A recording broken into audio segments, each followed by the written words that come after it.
It's just sort of sitting there with my mouth open going, you're changing the title of the book right in the middle of the writing of the book. 4 chapters are in pre-release on your website. Now you want to change the name of the book. But that's okay. I like the new title better, and they're going to let me keep the hummingbirds, which is very, very important. Originally, for my book cover, I asked for a velociraptor. No chance. No velociraptors. But I did get some hummingbirds, and those express the idea of speed and swiftness, I think, equally well. So please go out and read the book. A lot of the things that we're going to talk about today are in the book, but the book is, as a book that's named The Definitive Guide should, includes a lot of other information beyond just how fast is fast enough, beyond the information just about the psychological aspects. So please go have a look at the book. First 4 chapters are out there. I know that when O'Reilly publishes these things, they say, you know, raw and unedited. Let me tell you, the pre-release is neither raw nor unedited. I've had several, you know, very smart people review it, gone through and tried to fix at least half the typos. And in general, it's actually a very good copy for the book. So I'd like you to go read it. Send me your feedback. As a writer, as somebody who gives a lot of talks about performance, the most important thing for me is to hear from you. What do you think? Enough about the book. All right, so questions for today's talk. We're not going to tackle life, the universe, and everything, but pretty close. What does performance mean? I think everybody here has at least 2 opinions on that. What do fast and slow mean? Do we have a really good idea? I mean, we know it when we see it, right? But what does fast really mean? And the last question, of course, is can we ever say that a website is fast enough, that its performance is satisfactory? And if we did decide that that website was fast enough, would we go on and move on to other things? I'm not endangering your jobs, don't worry. It'll never happen. But those are the questions today. By the time we leave, I hope to have all of these things answered, and I hope to have you convinced of the argument. It's really fairly simple. So the first thing I want to talk about is just how do we model web performance. This is all in the book in gory detail. I'm going to spend exactly 1 slide on it here today. Very simple. We want to measure the response time of an HTTP request. We break it up into some individual time segments for the network connection, for the actual server to do its computation. There's a 3rd time segment that counts for the network transport, for the response to the HTTP request coming back, and then of course the client does something with it. But it's not about the client, it's about you. You're a node on the internet, and we will see that later. Right? The web pages are not intended for Intel CPUs, they're intended for the CPU inside your head.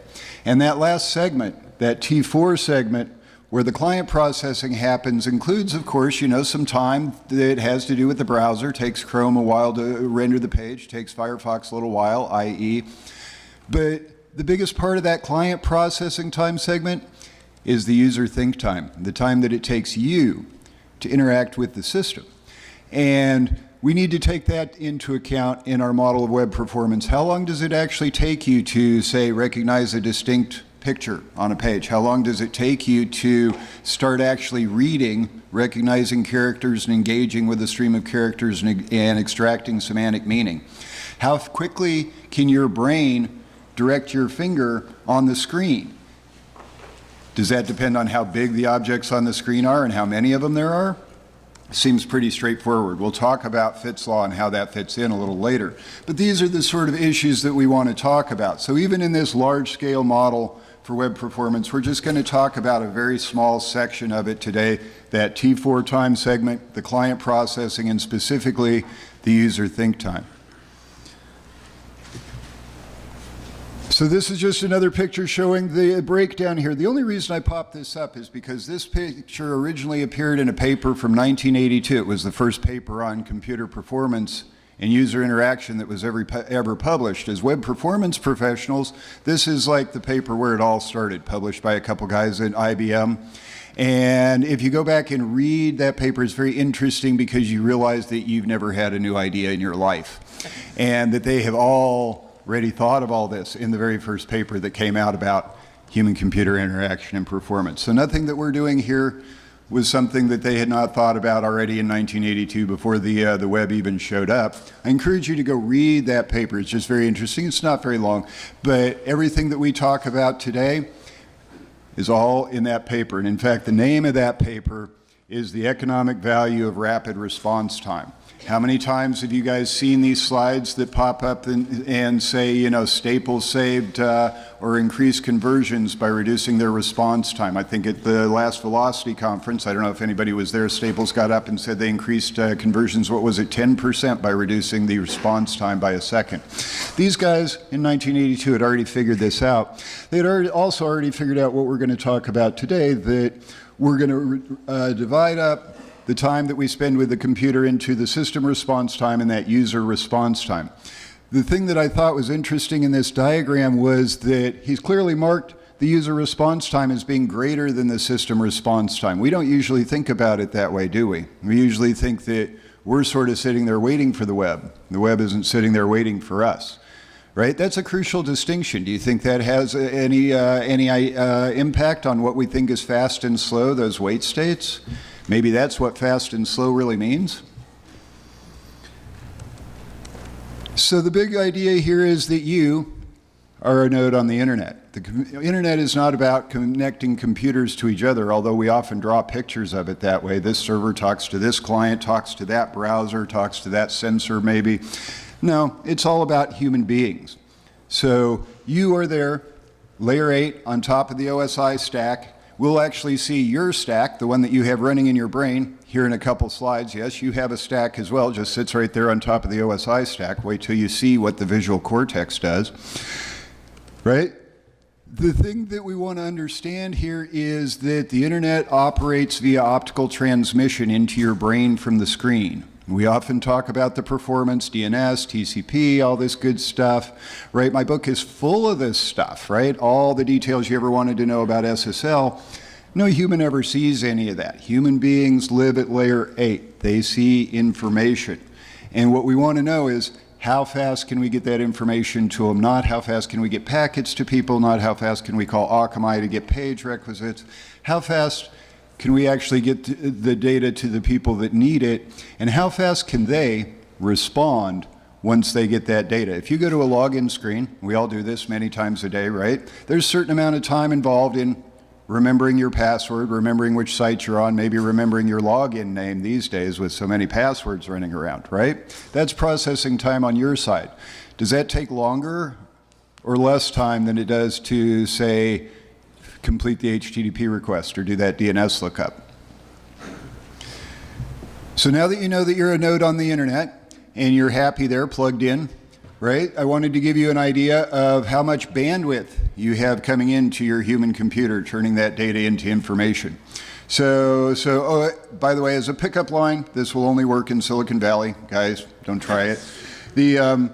More seriously, this is a diagram from a guy named Tor Norianders, wrote a book about human consciousness, estimated the overall bandwidth, and he's broken it down by senses here, and you can see that, you know, more than half is related to the visual cortex. And we know that roughly half of the brain is related, or the frontal part of the brain anyway, is related to visual processing.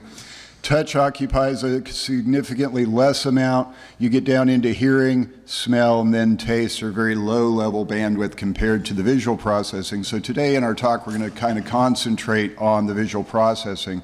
I think it's also just the case that a lot more research has been done into the visual processing, and I don't pretend to be a neurosurgeon or a brain scientist. I need them to do the research so that I can come and tell you about it. And I have not been able to find a great deal of information with regard especially to hearing and hearing bandwidth, which I thought was interesting now that we're starting to see a lot more voice-controlled devices. So roughly your bandwidth is not that different from the Ethernet connection in your home, a few megabits per second. Anybody surprised by that? Think your bandwidth was a lot more or less? There's also, interestingly enough, and this is just a digression, there's also some evidence showing that your internal network is actually constant, has constant throughput. I thought that was pretty interesting. I hope Comcast isn't in charge. Okay, so the graphic here is a little bit messed up, but the idea I wanted to give you here was that the main means of transmission from the web is from that screen into your Mark I eyeball. And the bandwidth across that, about 8.7 Mbps. That's an estimate from 2006. Maybe somebody has a better estimate now, but I think that's a pretty good estimate for the incoming data. The problem here is that it's not really some digital system. You're not taking in, a bunch of pixels and processing those as some raster in, 320 by 240. You're actually going through a layered sort of color detection scheme. I don't pretend to understand it. The important thing to understand is it's not really a simple digital system in the same sense that perhaps your television or your camera is. So this is actually a depiction of the human stack, the stack that's in your brain, especially over here on the left. You can see these layers V1, V2, V, and so forth. These are all layers in the inferior temporal lobe. And that's what the IT object there is. Once again, we can see that each one of these, there's 4 of these pathways in the brain. Each one has about 1 million incoming and 10 million outgoing connections. I thought the order of magnitude switch there was interesting. As you go ahead and think about that, we're going through 4 orders of magnitude of processing there. That's a lot of data that's being generated. I don't pretend to understand all the details around the NeoCortical visual stack here. I wanted to show it to you just to give you an idea of the fact that in your head there's a connection and a further extension of the OSI stack, right? Through your visual cortex, all the way into your inferior lobe where we start seeing the objects.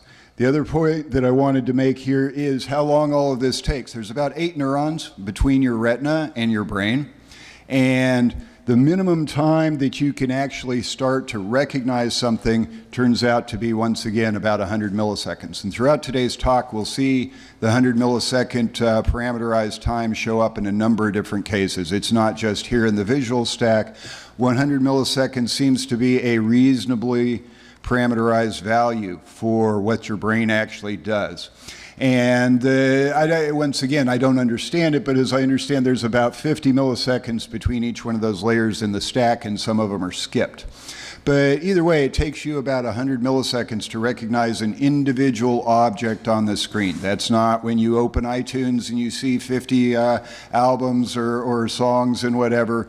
It's not the case that each one of those obviously takes another 100 milliseconds to recognize. We'll see how your brain recognizes objects and how it turns out that it's actually constant rather than going up like this for the recognition time for objects. But recognizing that first object, 100 milliseconds. So the Google guys say they're trying to get their responses down to 100 milliseconds. If it takes 100 milliseconds for me to recognize that in my brain, does that mean that Google's fast enough? Are you sure? All right, so it doesn't mean that Google's fast enough. Not yet. We got to keep those guys moving. No, seriously, there's other things to be taken into account, right? But it does seem like 100 milliseconds is roughly the magic number. So this is maybe the most important slide in this section of the talk, so I'm going to spend a little bit of time going over. It's a little bit of a crowded slide, but I wanted to really get this into your head. So seeing something is not the same as understanding it. There's additional processing that has to take place. So the engineering psychology people have a model for this. They call it the engineering model, not in the marketing business. And their model basically proposes that there's a chain of 3 processors. There's a perceptual processor, and that's the one we were just talking about with your inferior temporal lobe, and it takes about 100 milliseconds to do the distinct object recognition. There's a cognitive processor, and this is actually probably closest to what you call you, right? Because it's the one that makes the decision. I have some incoming stimulus. There's the login page. It's your cognitive processor that actually decides, oh, I'm going to go and do something. And then it has to actually initiate some motor action and move your hand around to type on the keyboard, move the mouse, whatever it is. 3 steps in that processing chain here. You can sort of think of that as the layers in your stack once again. And the human time, the think time is just the sum of those things, right? The time it takes to perceive something, the time it takes to cognitively decide what it is that you're going to do about it, and then the motor time required to actually make your body move and do something. And we have some pretty good times on what these things are from MIT and the Computer Science Artificial Intelligence Lab there. So once again, object recognition, 100 milliseconds, usually takes on the order of maybe 70 milliseconds to do the cognitive processing. That's if it's a simple case. Obviously, the cognitive processing could take forever, right? While you're sitting there thinking, do I want to enter my credit card into this form? Right, and then the motor times are actually fairly fixed, around 70 to 100 milliseconds. And later in the talk, I'm going to send you to a page where you can test your own response time and find out what your response time is. Actually, what you'll really get is a good idea of what your motor time is. And it's not going to be anything like that unless you play way too much World of Warcraft. But these are basically the numbers. The interesting aspect of this, of course, is that there's a lot of variability in this. You can't give out these numbers and say, oh, it's always going to take, 100 milliseconds to do this. There's as much as an order of magnitude and variability in different conditions. A good example, you can't read as fast in the dark, right? Very straightforward sort of thing, right? So the conditions around you obviously have a big effect on essentially your throughput, not your bandwidth, but your throughput, the speed at which you're actually processing that information. Remember that your brain and your visual system especially works very much like the video stream that's coming in, typically 30 frames per second. If they send you 60 frames per second, you won't really notice a lot of that information is discarded because it doesn't add enormously to the information that your eye is perceiving. In the same way, your brain tends to shed a lot of this information as it's doing this processing and only focus on a very limited subset of that information.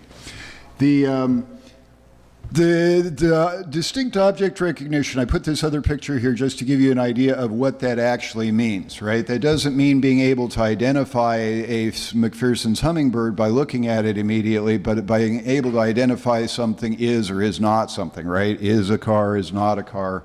Very simple object recognition. If you're going to do something complex, it can take as much as 250 milliseconds if you have to engage the higher levels of your brain. The other thing I thought was very interesting was about reading. It takes about 200 milliseconds to engage your brain and begin reading a stream of characters. So 200 milliseconds, and the Google guys are claiming they're going to get their web pages down to 100 milliseconds. So if it takes us 200 milliseconds to read it, and they delivered it in 100 milliseconds, is that fast enough? Starting to sound a little closer anyway, right? Typically, there's about 250 milliseconds minimum think time.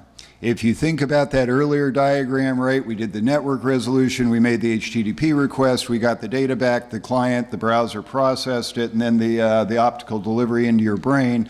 That optical delivery plus the processing time in your head, typically minimum time 250 milliseconds. So we're starting to see that 65 millisecond DNS lookup is not as bad as we thought it was, right? It's sort of interesting to think about maybe your brain is the problem, right? Maybe the system is working faster than you are and is waiting on you for a change. Are we getting to that point? Not on any mobile device, at least. Good enough. Let's talk about choice response times. So the usability people and the human factors people have been working on this stuff for a long time, but they haven't really been thinking about the web and so forth. They have a lot of rules and ideas. We're going to talk about 2 of them in particular here, the Hick-Hyman law and Fitt's law, and how they apply to what you're doing on the screen. So the Hick-Hyman law basically says that if you're faced with a number of choices, you're going to process those choices in log time. Anybody find that surprising? Computer scientists know about computational and algorithmic complexity. Human brain basically operates in log time. I thought that was fairly interesting. At least you know it's closed. It's a pretty easy algorithm, I think. This has a big effect on the way that we do things, though, right? So I put the little Hick-Hyman anti-pattern here on the screen, right? We've all seen this country code menu, right? With the how many countries are there? 192. So we have a drop-down menu with 192 entries on it. We love that, right? Because we're UI experts and we like those big long menus. Yeah. So that's the Hick-Hyman anti-pattern, but the Hick-Hyman law has another side to it which is actually positive in some ways, and I wanted to point that out as well. So once again, let's say you're faced with the iTunes display here, right? And it's got a lot of stuff on it, you know, all these new albums and whatnot. I don't know, this is just what they showed me last night when I was doing screenshots, right? So you would think that, you know, okay, the Hick-Hyman law says they face me with a lot of choices. My brain is really going to slow down. I'm going to be in log time, and it's going to take me a long time to process all these objects, right? And we see a lot of these sort of, you know, icon type displays these days. There's Pinterest, there's eBay, there's Amazon. Everybody shows me a screen with little square boxes on it, right? This is a very common motif in web development today. How does that affect performance? Not, you know, I mean, we know about scrolling the endless list of icons and so forth. This is a technical problem. A lot of people have solved that. There's some technically sweet solutions out there. I'm not worried about how fast you can scroll it. I'm curious about how fast can you grok it? Right? If you're faced with that screen, with all that stuff, how long does it take you to get an idea of what's on that screen? So the Hick-Hyman law basically says that instead of taking an additional 100 milliseconds, right? Remember, each individual picture, the first time at least, takes 100 milliseconds, right? The Hick-Hyman law says that users can process those additional tasks in constant time. I mean, that's what a logarithmic relationship means. What it means for users is that when you're looking at that page, you do not exponentially go nuts trying to process all those images. The amount of time it takes you to process it is fairly constant. The data is coming in at a fairly decent flow rate, and you can handle it. Or you can, at least as long as there's, you know, some limited number of objects. I'm sure there's some upper limit on that. But the point is that your brain can start to process this stuff at a constant rate rather than an ever-increasing rate. So as bad as you might think that UI idea is to show the pages with all the little boxes on it, it's actually taking advantage of the Hick-Hyman law in order to do that and let your brain process all that information in some reasonable way. I found that to be pretty remarkable. We'll see some other aspects of how these usability laws, Hick-Hyman law and the Fitt's law, have affected our devices and the way we do things shortly. But I want you to think about that a little bit. Those pages with all those little boxes on them, what makes that tolerable, right? I mean, honestly, it's very difficult to view those things. And if it really took us 100 milliseconds to parse each one of those objects, web designers would never put them on the page, right? How is it that you can process that when you're operating in log time? Very interesting. Means that they're not necessarily doing it in the, you know, it's not as bad as you think it is when you first look at it. So let's talk a little bit about Fitt's law, another one of these usability laws that the ergonomics folks know about and we web professionals are not necessarily as knowledgeable about. Basically, the response time is related, and this is very magical, I'm sure that none of you would have thought of this, right? Is related to the size and the appearance distance of the object on the display, right? And so there's been a lot of tests on this, right? Because it seems sort of a magical relationship. People are wondering, does that really work? Does that really apply? It was originally designed for a non-web, non-computer environment, applies well there. Plenty of tests have been done. Fitt's law applies perfectly to objects with using your mouse and your finger on phones. What we've learned is that the number of objects on the page and their size has a lot of effect on the accuracy with which someone can tap on the screen. I know, we're all surprised, right? It's harder to tap on small objects, right? But think about that a little bit. right? Is it possible to make the objects on your screen a little bigger, right? Especially on a mobile device. This is something that I've been talking with people about recently, is the experience of going to a normal website, a desktop designed website on your mobile phone, and being completely unable to even understand what it does and where the controls are because it's so poorly designed. This is sort of a Fitt's law failure. When you look at the implications for our wonderful web design ideas, right, that we want to be able to make this responsive, make it so that we can design things on one device and then move it to another device. We'll move things around a little bit on the page, move the navigation around to the left maybe, and everything will be okay. Right? What Fitt's law tells us is that there's a distinct limit to that. If your page has menus with drop-downs, these are really, really hard for users to actually manipulate. On mobile devices, it's even worse. I think everybody of course, everyone knows about the 300 millisecond click delay. Thank you, Apple. All right, you're supposed to smile there. If anybody from Apple is in the room, I just lost my chance of ever being employed there. But the important point about Fitt's law is that the size of the object on the screen, the apparent distance, is the key factor in your ability to manipulate those objects on the screen. We've all encountered menus that were too small to click on, right, every day, right? This is a Fitt's law failure.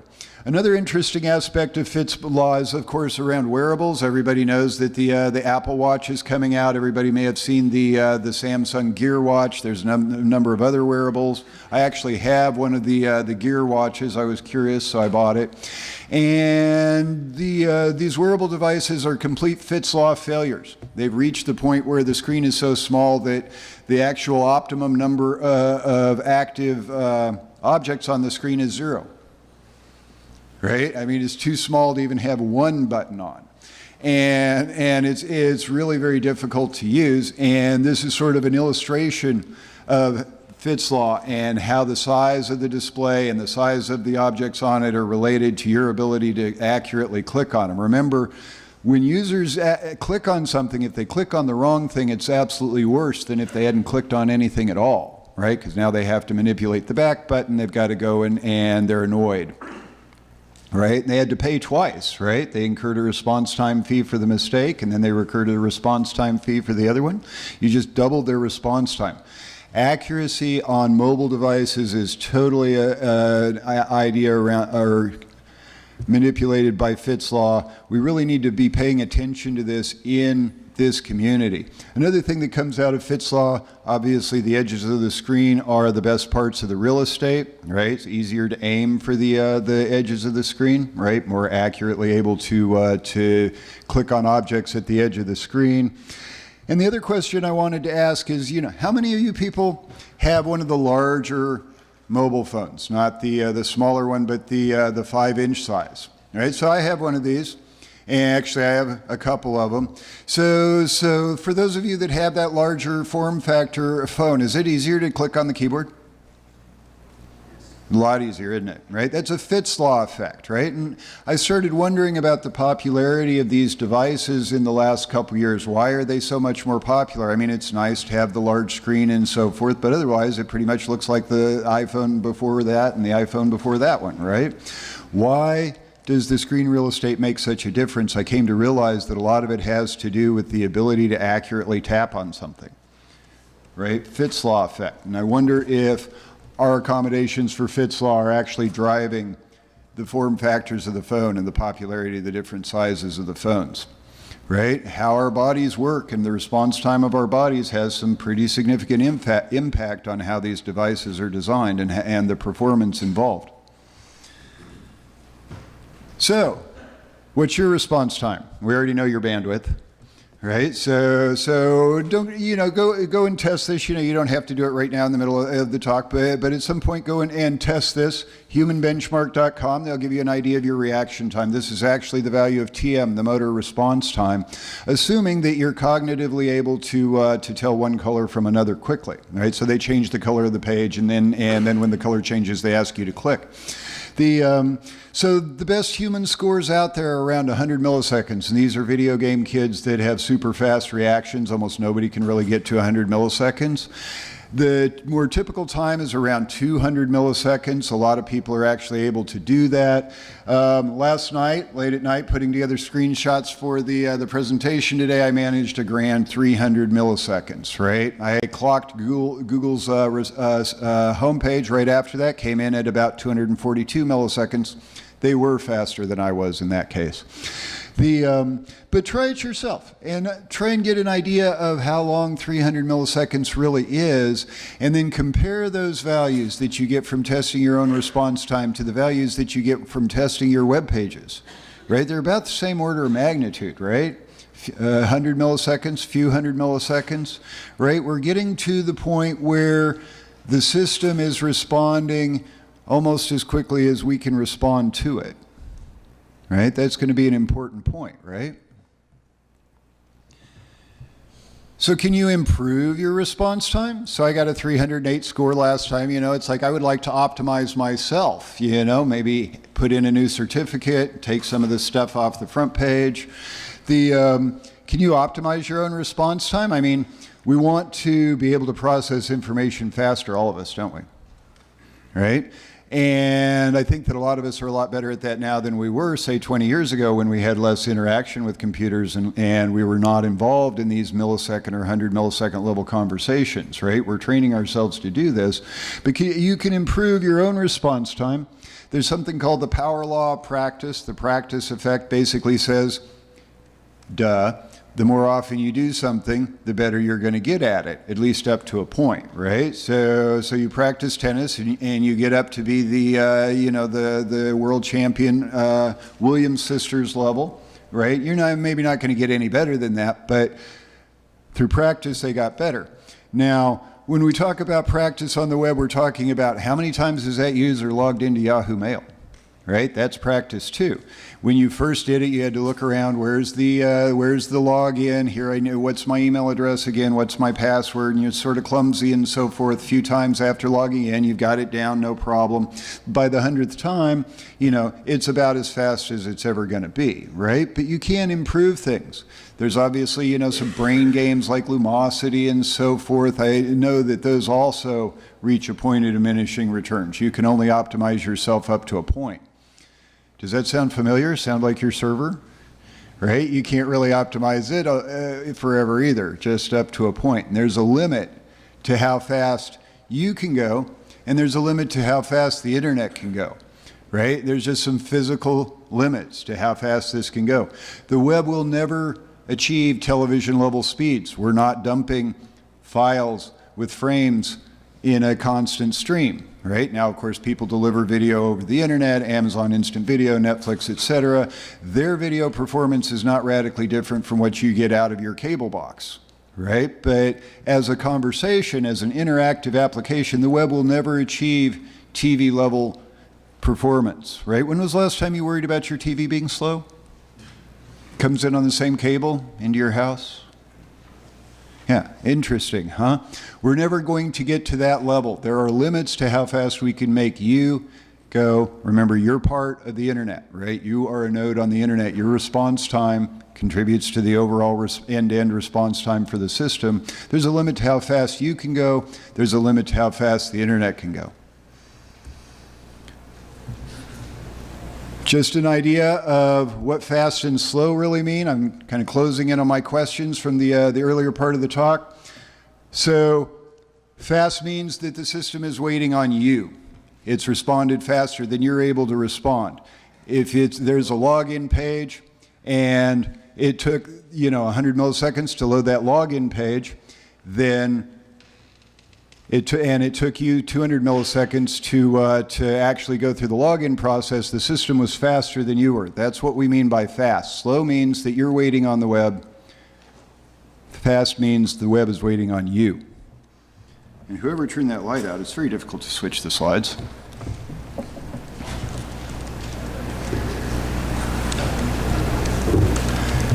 If we could get the light back on back there, please. Thank you. All right, so Once again, I want to go back to the idea of how fast is fast enough. We know what fast and slow mean now, right? Fast means that you're not waiting on the web is waiting on you, right? And slow means otherwise. You have wait states, you're sitting there waiting. It's all very simple. It's not a complicated idea. Let's get an idea quantitatively. What does that mean? 100 milliseconds, in most cases, T-human is around or greater than 100 milliseconds. Things less than that can be detected on the order of 30 milliseconds, but you can't respond to them any more quickly than that. Remember, we saw earlier, it takes a while for the motor processing to happen, takes a while for the cognitive processing to happen. There's some limits around this. Obviously, the browser adds an additional processing time. The other reason that I don't feel like 100 milliseconds is fast enough is because there's a lot more going on than a simple HTTP request, right? We're going out to the internet and we're grabbing multiple files from multiple different places, right? The whole point of Akamai is that it's not where your web server is, right? We make a number of different requests to build that experience. Each one of those calls might take 100 milliseconds, still going to add up to, God knows how many milliseconds it's actually going to take. If you go out and look at the Web Performance Today blog, the Radware just released their report, showed that e-commerce sites are actually getting slower, adding more stuff to every page. All right, so that should have started a riot, but it's actually true. Out of the top 100 e-commerce sites, people are adding more stuff, and the pages are becoming heavier just over the last year. At the same time, we're talking about this 100 milliseconds, and each one of those e-commerce pages makes an average of between 80 and 100 calls for objects, right, out to Akamai, out to third-party statistical analysis clients, out to a number of third parties. By the time you're done assembling that page, 6.5 seconds, right? Does that sound like it's fast enough? I don't think so. Just because you can answer a single HTTP request in 100 milliseconds doesn't mean that you can make the experience go at 100 milliseconds, right? Now, if you could, you would probably be faster than the person, and the person would not be left waiting, right? Most of the T-human times are on the order of 100 milliseconds. If we could get to that level, that's pretty close to being fast enough. It's also pretty close to the theoretical limit of what we could reasonably do. Now, the next point I want to bring up is I want us all to sort of just stand back, take a big breath, and realize that Silicon Valley is not the entire world, and that when we're talking about 100 milliseconds, somebody in Europe, somebody in Asia, somebody in South America is getting 1,000 milliseconds, 10,000 milliseconds, right? Nobody is seeing the times that we're seeing here in the Valley, in our nice corporate offices where everything works. What really happens in the real world is that the web is nowhere near as fast as responding as fast as the human beings behind it. That 300 millisecond click delay obviously doesn't help. It's roughly 3 times the 3 human cycles, right? But I want you to think about that. When we talk about how fast things are, add half again for Europe. Add twice that for South America. Add half again for Asia, right? All over the world, there's a huge variation in performance time. Some places obviously are great, better than we are here, but a lot of places are not, and they are not seeing these 100 millisecond response times. Even if we can make it fast so that it's fast enough for us here, it's not yet fast enough for everybody, right? So I don't want you to lose track of that, because you're going to come to the question, okay, so it's fast enough, now what? I'm a performance person, I spent my time optimizing the site, now it's fast enough, am I out of a job? No, it may be fast enough in that particular test circumstance. You need to make sure that it's fast enough for everybody everywhere, not just in urban areas in the West, not just in Silicon Valley. It's fast enough when it takes you longer to process the information than it takes to deliver it. It's just pretty straightforward.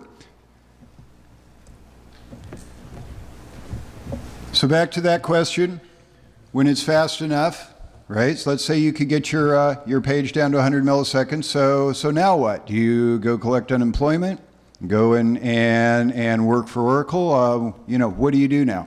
So the first thing is, just like I said, we want to make it fast for everyone. It's not just trying to make it fast for you, make it fast for iPhone users, making it fast for people all over the world. And when you go out and look at RUM measurements, right, real user measurements that are actually taken in users' browsers out there, what you'll find is that the web isn't half as fast as the experts tell you it is. I'm always amazed when I look at RUM data and discounting the last mile effect. Really, most experts underestimate the amount of response time for real users by about a factor of 2. It's not half as fast as we tend to think it is as experts. The other thing that you can do once you decide it's fast enough, well, you can add stuff to the page, but not until then. I've been telling people for 20 years, don't add more stuff to the page.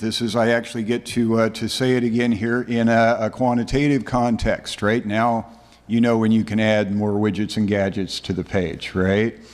No, more seriously, right? Adding more stuff to the page is not going to make it faster, right? And what we really want to think about is that these technologies are coming along much more quickly than we can optimize them, and they're getting overrun and replaced before we can get real optimization into place. Anybody here use WebSockets? Right? Played around with WebSockets, maybe worked on one of the WebSockets servers or something like this. Anybody know what's going to happen to WebSockets with HTTP2? Yeah, they don't either. And there's not... and seriously, so I have a talk for this conference on HTTP2 as well. Come see that one. But it's very likely that HTTP2 won't support WebSockets, at least not out of the box. And so all those people that have spent a lot of time optimizing it are going to have to make some choices, right?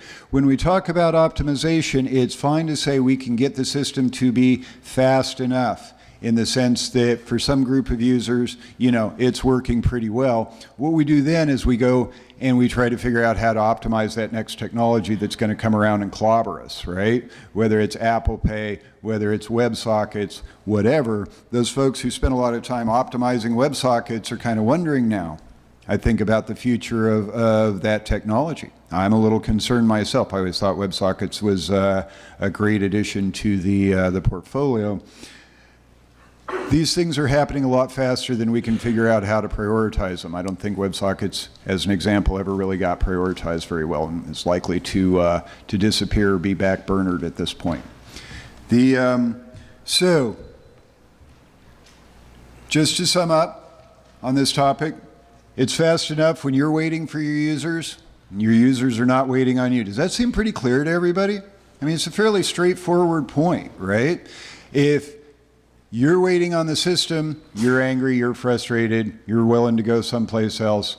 The system never gets angry or frustrated at you, which is probably a good thing, right? When it's waiting on you, then it's fast enough.